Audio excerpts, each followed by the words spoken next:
suddenly I was just like decided, I'm going. My dad's here, that's okay. My son's here, that's okay. Didn't think I could leave them. Didn't think I could not be there. And then I decided, well, sure I can. Yeah. Never left the city before, so it was just something that felt like I can do this. I'm going to do this. And I did do it. And you did do it. Hi, and welcome to the Desert Lady Diaries podcast, a weekly conversation with women who found their home in the Mojave Desert. I'm Dawn Davis, and this is episode 82. If you'd like more information about the podcast, it's all at the website desertladydiaries.com, and I invite you to engage with the guests, with other listeners, or me on social media, on Facebook and Instagram at Desert Lady Diaries, or on Twitter at Desert Lady Diary. Los Angeles native Kat Johnnson doesn't recall a time when she wasn't active in the arts. As an artist, photographer, potter, writer, and musician, and personally I can say she forgot to add actor, but we can talk about that later. For 3 years, a proud member of the high desert community, she creates work that veers toward the playful and provocative. Kat is currently serving her second year as director of Gallery 62 in Joshua Tree. Welcome to the podcast. Thank you very much. What was your first experience with desert? Desert. I hate to say it goes back to the 70s. And that does a lot, doesn't it? It Don't hate to say it. I know. I love the 70s. I will say that the band, the Eagles, did something to me and made me want to go out to the desert, made me want to put on cowboy boots and go out and look into the distance, contemplatively. So I did that in the 70s, and then I got over it in the 80s. Meaning you never came back? Well, no, I came back, clearly. But I had those desert days, and then once the 80s hit, I totally was a 80s new wave, little, not goth wearing, but close enough. Club going, no sun, no more sun. Oh, wow. We shut down the sun. We went white as we can, and with Mediterranean skin, and that was it. Then I turned my back on the desert. But at some point, goodbye. You turned back. I did. When did that happen? It's a surprise. It was only a handful of years ago. It was probably 6 years ago now, and it was not for me wanting to come to the desert. My boyfriend at the time said, "Oh, let's go up to Joshua Tree." He doesn't talk like that. Not at all. And I said, "Nah." I said, "Nah, I don't think so." And I will say the LA Times wrote this fetching little article that showed the little village with all the little vintage shops and antique stores and talked about how charming it was. And another friend said, "Oh, we're going to go out there. Do you want to come with us and stay at the inn?" She also doesn't talk like that. And I said, "Oh, okay." And really, that was it. I just came up for the first time, went into the park, and went, wow, this is a really nice place. When you had come up to the desert in the 70s, where were you going then? I think we drove out to the Mojave, but not here. Okay. We went out Death Valley places. No, not that far. Just out driving around, wearing hats, looking out with your desert looking costumes. Cool. Yeah, just going out. And this was before there were desert costumes, Right. but we had our versions.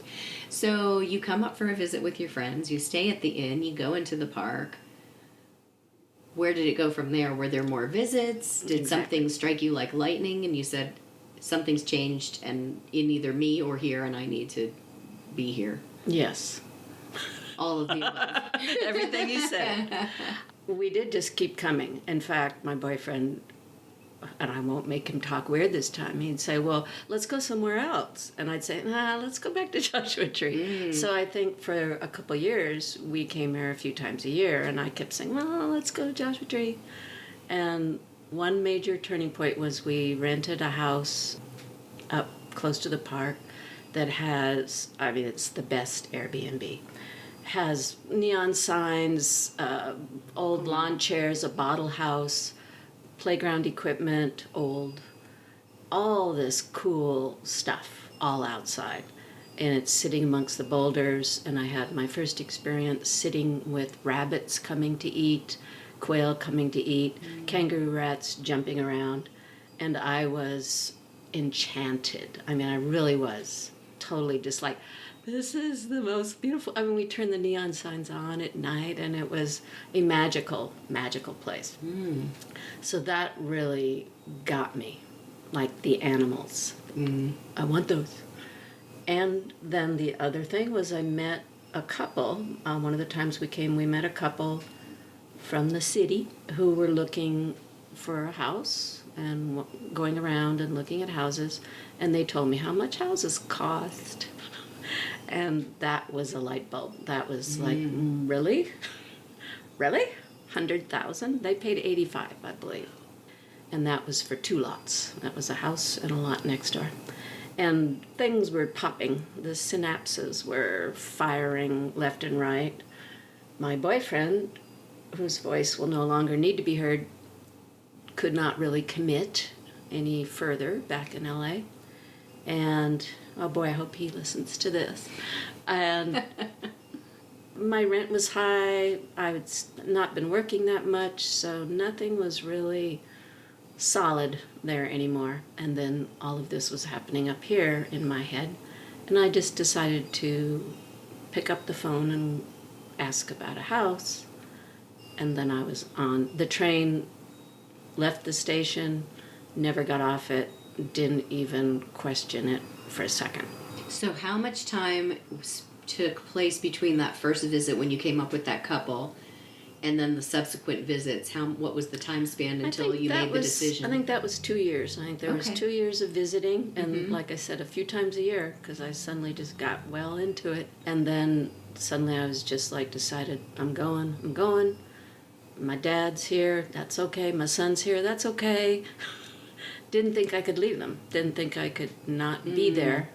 And then I decided, well, sure I can. Yeah. Never left the city before, so it was just something that felt like I can do this. I'm gonna do this, and I did do it. And you did do it. So what was that process like? Did you come up and rent first and slowly move stuff up? Was it just I found this place and I'm gone and over a weekend? How did it go down? Didn't go quite over a weekend. It took a couple months to find a place. Okay. I had a few close calls, but I didn't rent. I just decided I'm buying a house, and I kept coming out looking at them. Just came back and forth weekends and weekdays whenever there was something to look at. Came up and looked at it.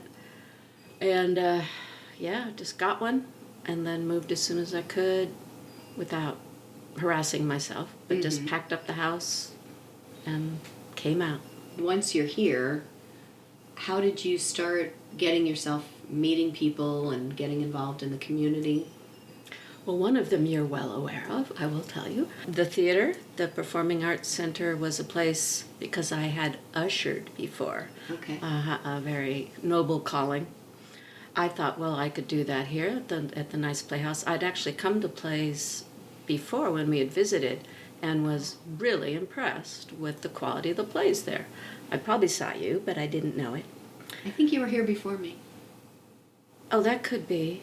Okay, so you yeah. came later then. Yeah, Oh, Jocular right. was my first show. Oh, okay. Yeah. And that was okay. just 2 months after I'd moved here. I think when I came anywhere, I assume everyone else has been here. And now I'm seeing how that is. Because now other people, I think I'm an old timer. But yeah, I assumed everyone has been here forever. So that's interesting. I did not know that. So I volunteered there for a while. And then I started showing my art at some of the galleries up here.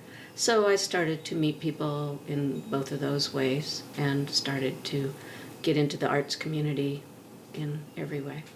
How did you become the director of Gallery 62? They really needed someone. I did not see it coming, but I was just showing at the gallery. I used to run creative departments in advertising. I had been, and this is back in the 80s, I was the creative supervisor and creative director at some ad agencies, and I was very busy, very active, very whatever, career driven. And then after I had my son in 1990, that all kind of shut down, and I just became a worker because I didn't really have time to be a leader anymore in my single mom world. So when I knew that they needed a director up here, and I'd been involved with the gallery for about a year and a half, I thought, well, I could do that. I think I could do that. I've always wanted to have my own business, always wanted to run a shop or a gallery. And here was a chance to do it without it being my money, even though I still have to pay attention to the money. It's not my money. And I just put my hand up, and it happened, and I loved it. I didn't know if I'd be able to handle it, but it brought out all my old skills and my love of running things, which I had kind of forgotten about. I really had. I had put that to bed a long time ago. Right, yeah. Well, and then if it's in you, it comes back. Yeah. That's for sure. Yeah. So what does it involve being the director of a gallery? Because I don't really know. Oh, man. It's a lot. And it's unpaid. It's delightfully unpaid. 12 shows a year. We have to, there is really not a we.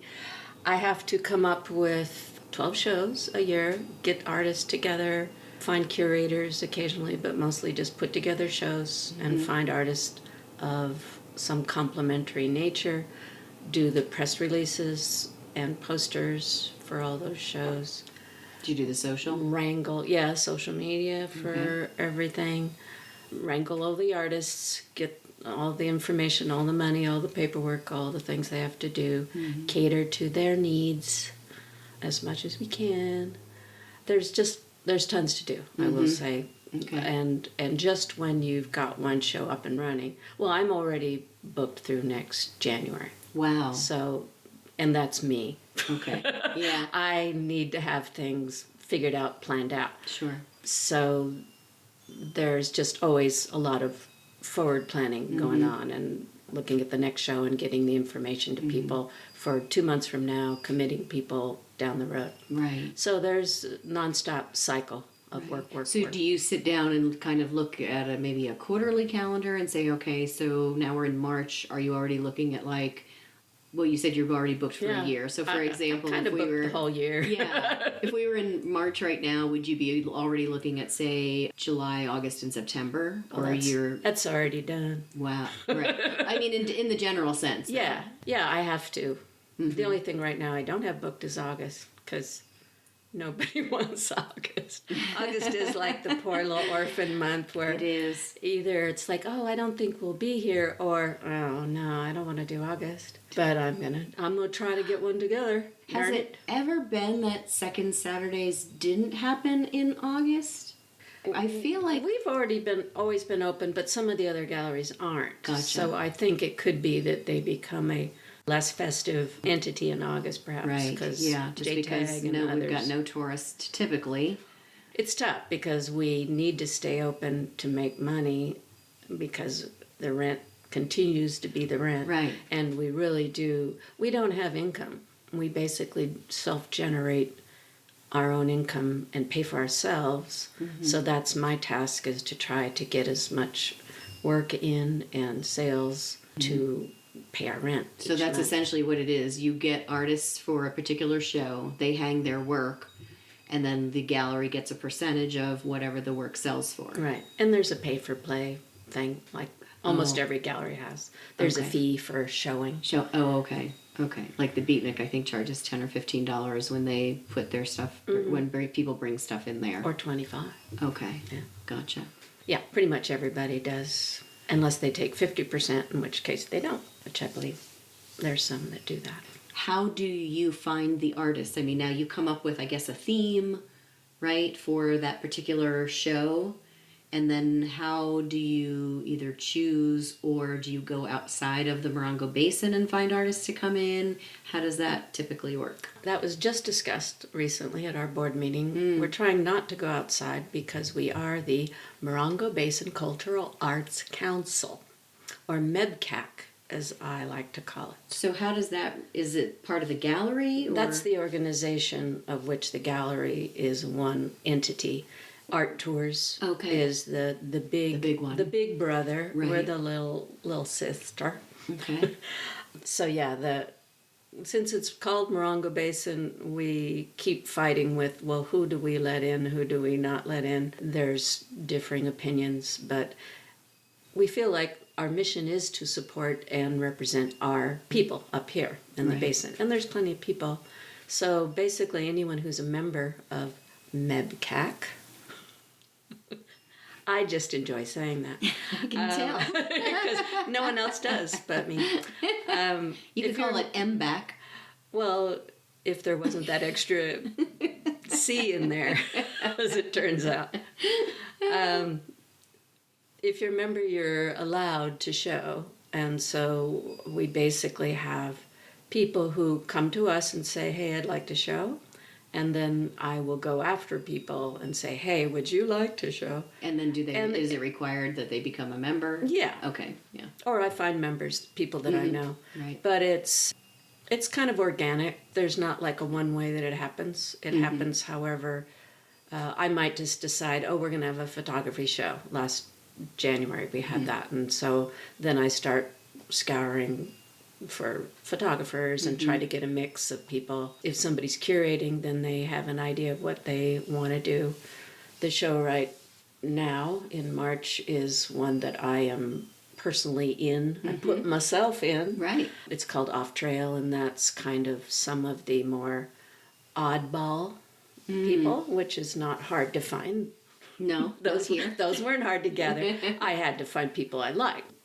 But I always try to find people that I think are good quality people. But the nature of our community gallery is it's going to be anybody who belongs and who wants to be part of it. So we try to put good shows together based on everybody that's interested in joining. So what was the idea behind Off Trail? Just off the beaten path is Okay. basically what it came down to. Well, being a writer from advertising, I try to have a title that amuses me in some way. So that just felt very comfortable with when I go out hiking. I like to go off trail. There are those who would say I'm bad for doing that because I'm trampling on little bushes, but to me it's the way I like to go out and be away from people and not sitting with everyone else. Right. Going around a circle in Hidden Valley. Beautiful trail, but it's like Disneyland. Right. It's like Yeah, you're as most of taking the ride. Yeah, exactly. As most of the marked trails, anyway, Well, have the become. famous ones, yeah. Right. Yeah. The dam certainly is that way too. So there was an article about the show, and Second Saturdays yes. in the recent paper. I did see. And you talked about having God. a fascination with dice Oh yeah. and luck images in your work. So let's first That's talk true. about your work. How did you get interested in, is that called assemblage, what you're doing? Okay. Assemblage. Assemblage. Well, And for the most part, your work is, I'm going to put a link up to your artsy.net when I do your blog so people can actually see your work, but there's a lot of like old doll parts, heads, legs, arms, there are lots of parts. some wings sometimes, some It's- desert flora or fauna Right. found. Talk about what inspired you to do assemblage. I think I started assemblage and collage when I was young, when I was a teenager, but just as an occasional little foray. I wasn't like a driven artist then. I was more into music, and it was only later that I started making those around maybe 30 years ago. Started toying with them, and I will say back in the day, it was not easy to find some of those items that I really liked. I like just very specific doll parts.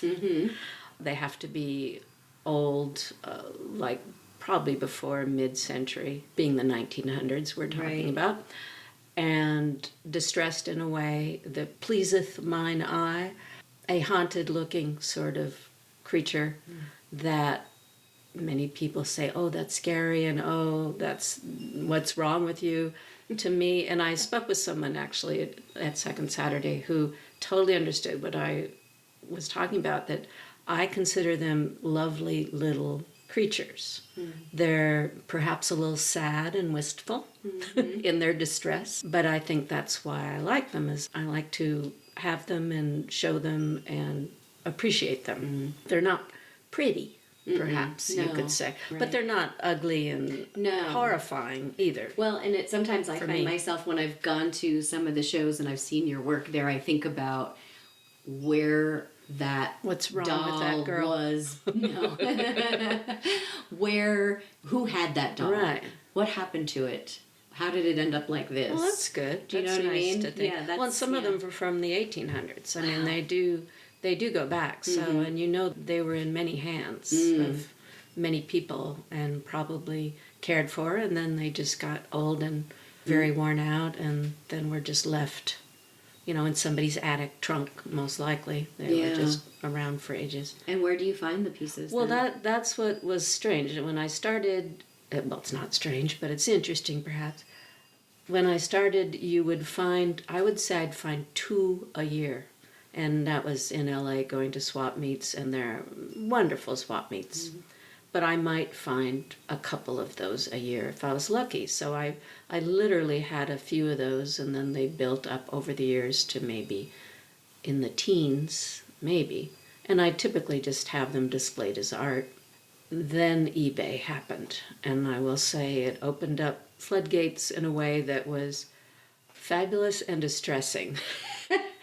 Because all do you of have this, like tons of boxes full of old doll parts? I did because I could, and that kind of like eBay is in every way. Once you realize you can have anything that you remember from your youth, like I was hunting down, I was just talking about it today, the Bluebird pin that I had when I was a Bluebird, the junior version of Campfire Girl, and I wanted so bad to have a Bluebird pin because I loved my Bluebird pin, and I could have one for like $25, and then I had to stop and say, okay, do you have to have this, or do you just love the memory of your Bluebird pin? Can you print out the picture of the image? That Wouldn't be it. It wouldn't be the same, Dawn.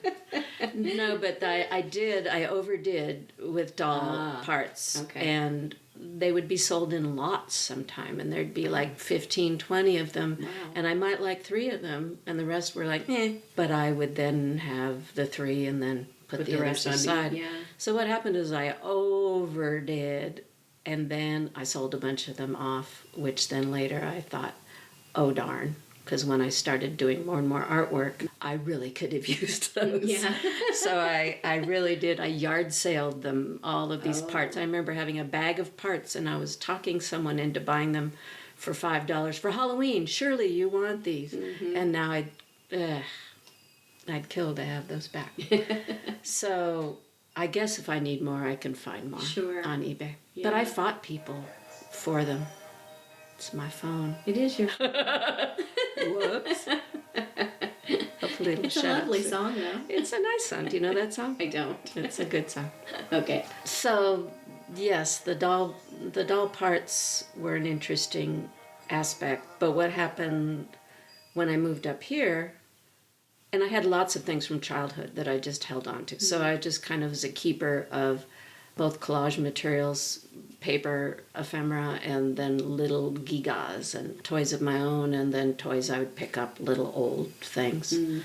Then when I came here, I started incorporating the local flora, fauna, and also these wonderful mine wood boxes that I was able to come across that somebody makes from old mine shack wood, and they all now reflect a good deal of the local environment. The luck stuff I just always like, and I have them in tattoos. Right. I like horseshoes, clovers, dice, you name it.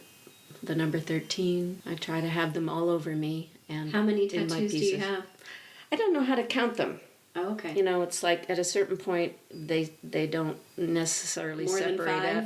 Oh, more than 25. Oh my goodness. So But I guess what are, it's just how you separate them out. Right. I know when they were done separately. I know that even though they're together, they were separate one entities. Gotcha. Do you have 2 that are your faves? That's hard. Probably this raven is probably one of my favorites. He's getting a little He's nice. little something. He has a crown and he's got Yeah. a ring in his beak. That comes from a fairy tale I used to like, a fairy tale book I had. But they're all my favorites. They're all my children. Yeah. You can't really be favorite okay. about them. I do have the Dracula one as well. Nice. You probably wouldn't have known that. I wouldn't have. Yeah. No. Thank you for showing me that. It's my pleasure. Was that your only foray into acting? Or did Yes. you have, was it? Okay. Yes, it was. I never acted. So that was an extreme act of bravery.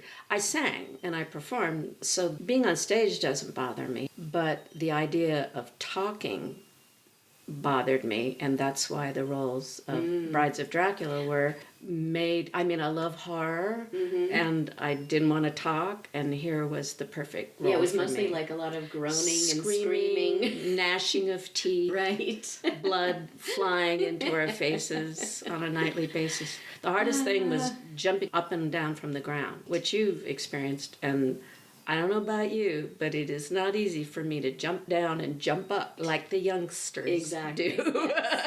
Yes, it So takes some effort. now. It took some effort, but every night once I got past a certain point where I knew the rest was smooth sailing, I was much relieved. But that was great. It That was a great production. Great time. Yeah, it was amazing.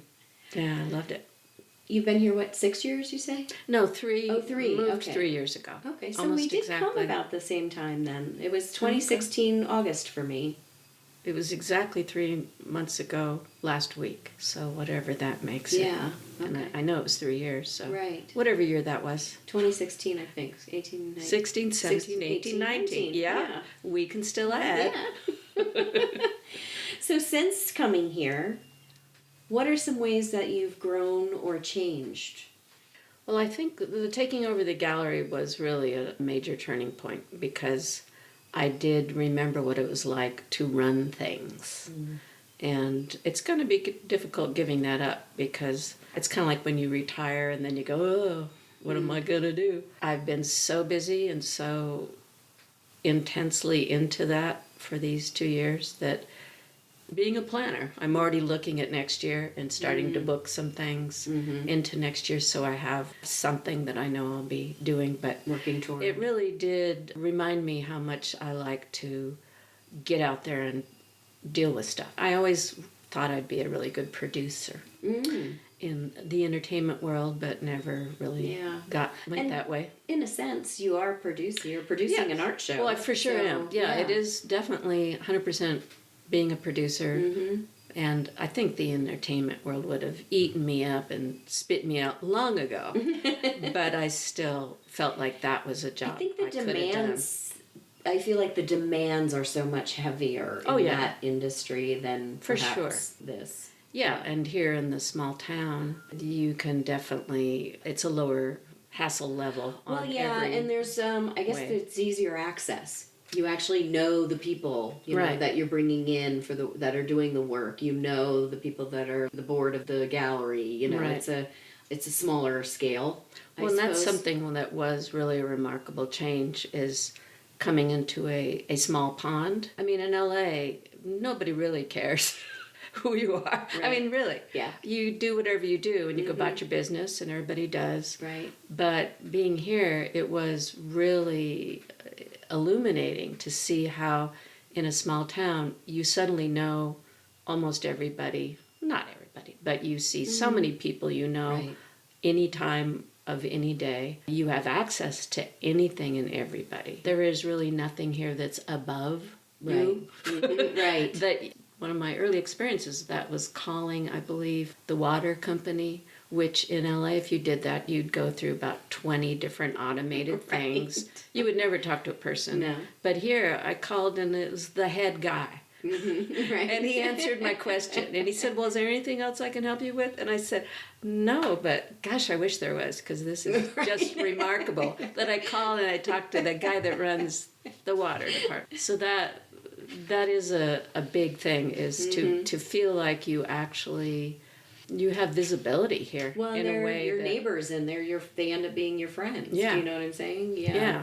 So, I mean, that's really a very life-changing sort of thing, is to know a lot of people, be real involved with a lot of people. And in LA, you just realize I didn't know most of my neighbors. Hardly anybody does, but I know all my neighbors. And you have a great place where you are. The views That's are right. beautiful. You came up there. Yeah. Yeah, it's very light. restful. Mm-hmm. Yes. Indeed, it is.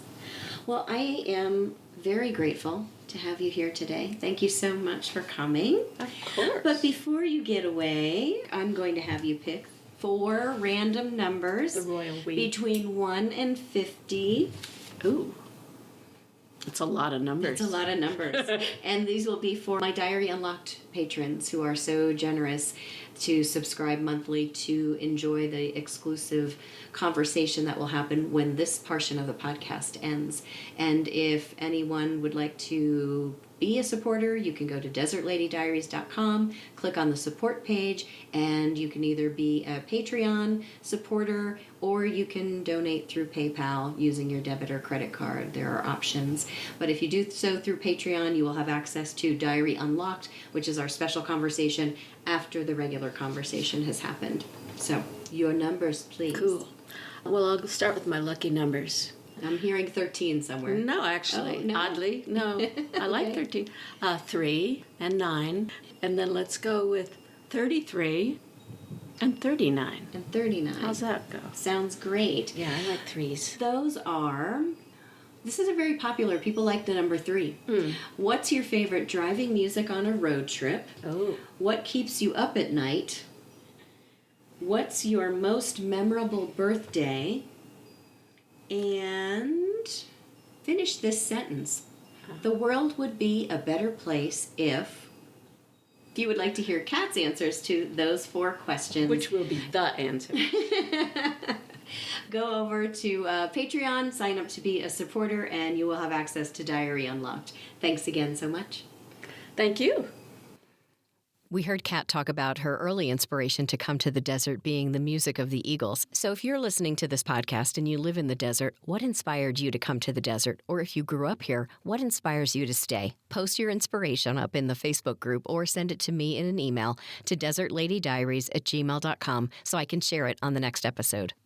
And I've got a shout out this week for Mika for signing up for the weekly newsletter. I appreciate you, Mika. Thank you so much. And if you'd like to get the latest Desert Lady Diaries episode delivered to your email box each week, like Mika just did, it's super easy to sign up at the website, desertladydiaries.com. Just click on the weekly newsletter button. See you back here next week. Thanks so much for listening.